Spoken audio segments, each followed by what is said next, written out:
antara putranya yang bernama Konstantin dan juga Heraklius II, yang nama aslinya adalah Heraklinus atau Heraklonas dalam bahasa Arab, dalam bahasa Inggris disebut Heraklonas.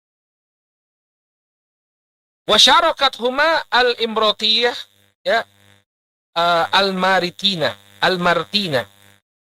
Ummu Heraklinus.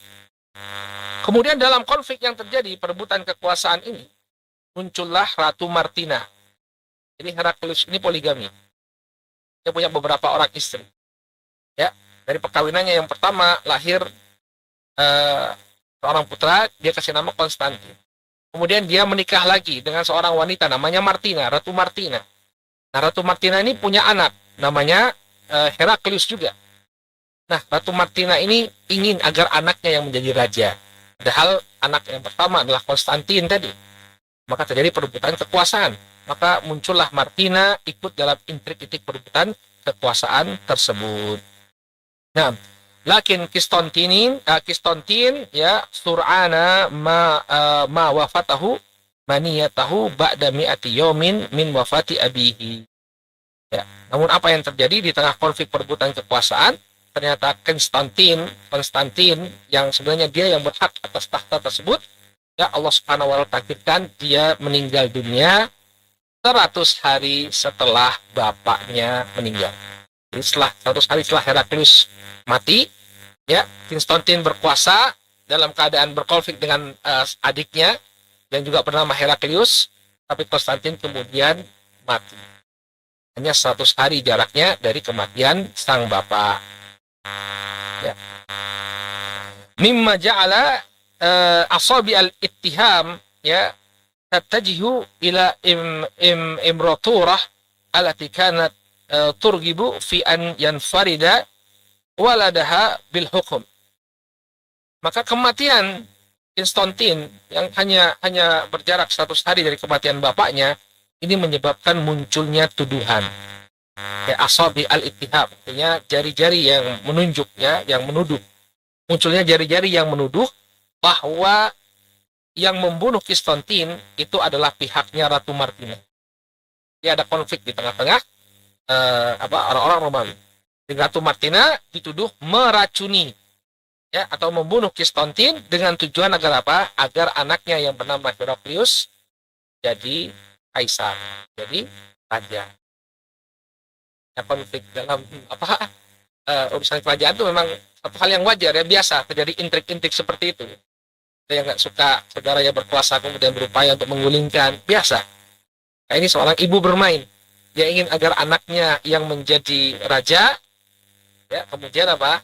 Dia membuat atau meracuni putra mahkota yang sebenarnya berhak untuk menjadi raja, dia racuni kemudian mati, kemudian diangkatlah anaknya menjadi raja, ini Heraklius dan kedua. Namun tujuannya Martina untuk menjadikan anaknya Heraklius untuk menjadi raja ini tidak berhasil. Kenapa? Karena orang-orang lebih memilih anaknya Konstantin yang mati terbunuh tadi untuk menjadi raja.